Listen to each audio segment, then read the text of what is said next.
masyadong gala today. So naisip ko lang kanina na gusto kong magmotor. Wala rin naman akong ganong tulog. So hindi ko lang alam kung bakit. So kahapon nag-change oil tayo. Sigurado ka? So Sigurado ka? habang di pa mainit, so ikot-ikot lang muna tayo.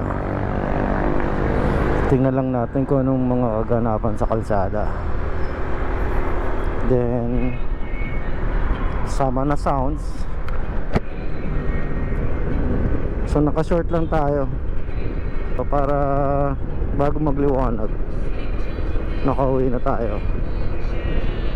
Mas masarap kasi magmotor kapag mga ganitong oras kaysa sa maaraw tapos sabay ng pasukan ng estudyante, ng katrabaho.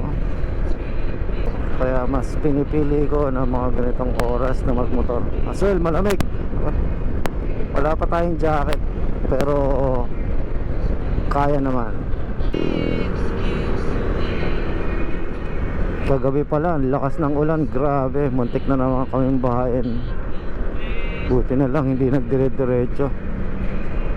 Saglit lang naman, wala pa naman mga 30 minutes to 45 minutes, pero sobrang buhos ng ulan kagabi. Kaya sa lugar kasi namin mabilis umaapaw yung drainage, kaya lagi kami binaba pagka medyo matagal at buhos yung ulan.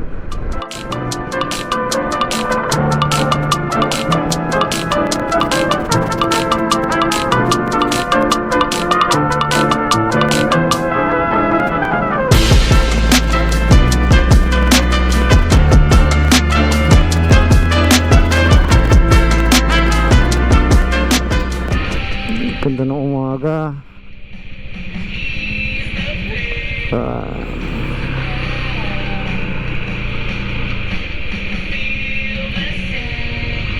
Good morning ulit.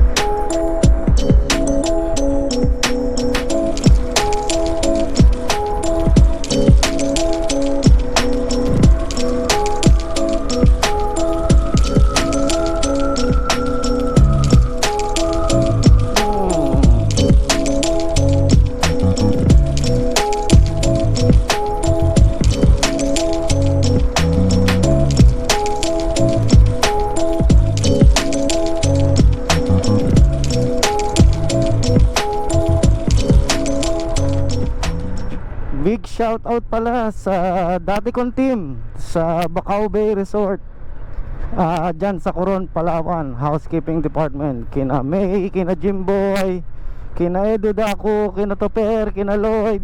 So masyado kayong marami basta. And lagi kayong mag-iingat dyan. And thank you ulit sa experience na naka-work ko kayo before, at masaya akong mabuti. So sana mas maging maganda pa yung career nyo dyan sa Coron.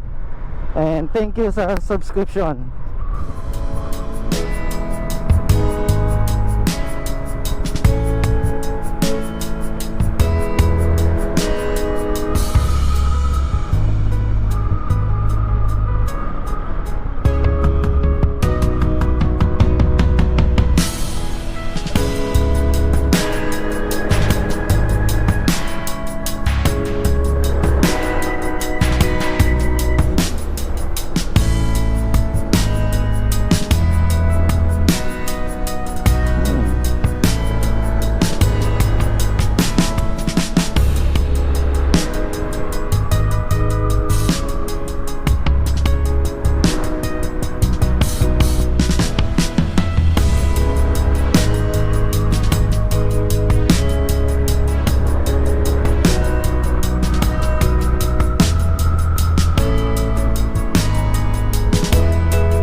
Nalaglag pa sa mask ko, puwisit.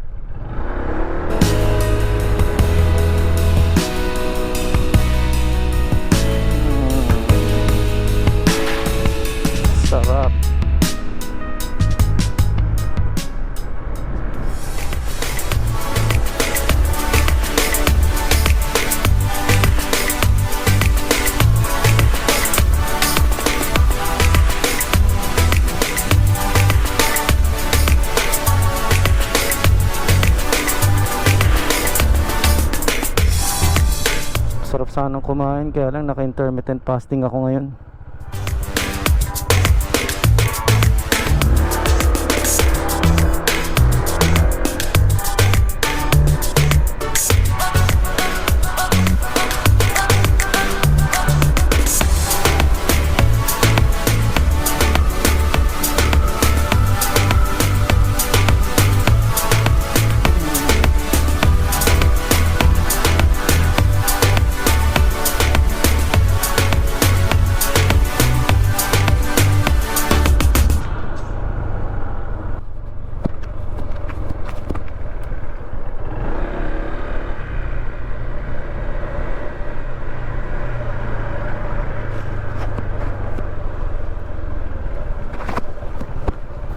May pumasok.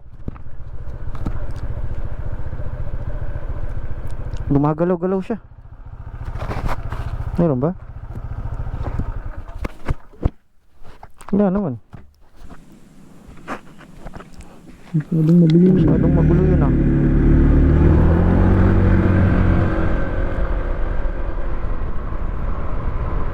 Kaya importante talaga pagka nagra-rides ka, nakasarado yung lens ng or visor ng helmet mo.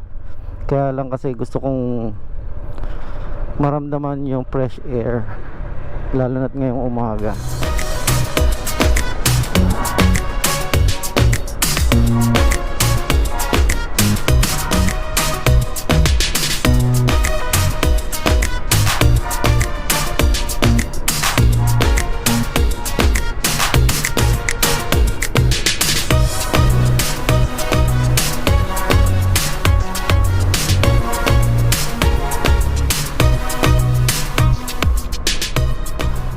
Shout out din para kay Romil, kay Noemi at kay Joy dyan sa Leon, Batangas. Maraming salamat po sa pag-subscribe at pag-follow ng account natin. Sana samahan nyo ako lagi sa biyahe ko.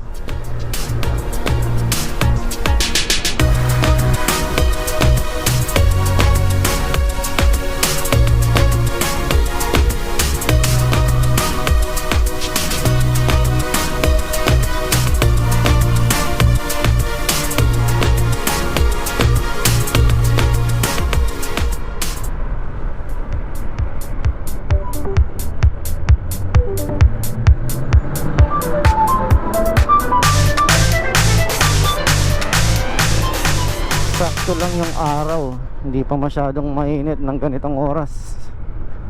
Tapos yung hangin malamig. Ayan, ang view rito.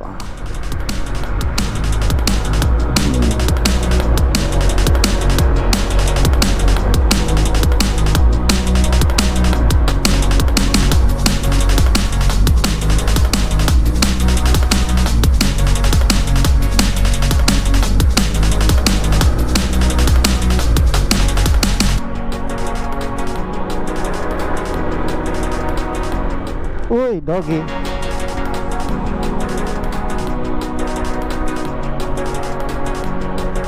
Alingay-ngay bridge. Yung pala yung tawag sa bridge na yun. Tagal ko nang dumadaan, ngayon ko lang nabasa. Dahil siguro focus na ako ngayon eh.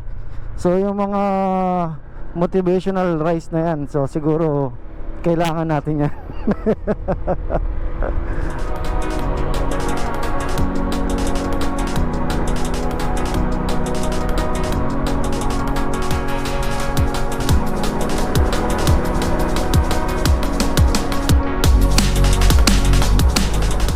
Ayos yung yung oil na RS8 na ginamit ko nung mag-change oil ako. So madulas siya, maganda. Tsaka yung sinasalin siya, malabnaw siya, para siyang sabi kasi nila is parang SM na yun, upgraded na langis para sa mga motor na parang 2021 up. So kasi yung mga ginagamit na fully synthetic is parang SL yata yun ang tawag doon.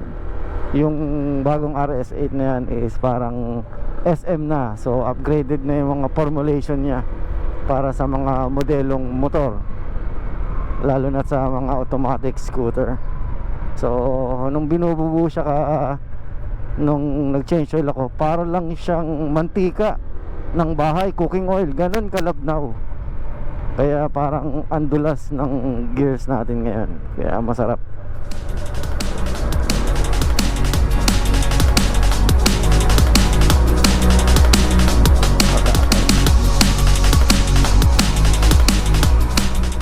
So nagpaplano tayo ng rides sa susunod na araw.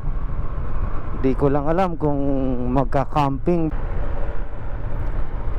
Sarap ng hangin, sarap ng araw, sarap mabuhay, diba? Yun yung importante. Kahit na anong problema na meron kayo, so piliin nyo pa rin mabuhay. Kasi may mga opportunity pa na mag-o-open sa inyo, hindi pwedeng wala. So nasa sa inyo na yun kung paano nyo i-grab at aayusin. Pero laban lang, walang susuko. At hindi dito importante yung paramihan ng pera. Importante rito is yung paramihan kung paano ka naging masaya. Nak na anak na butya. Ay nako.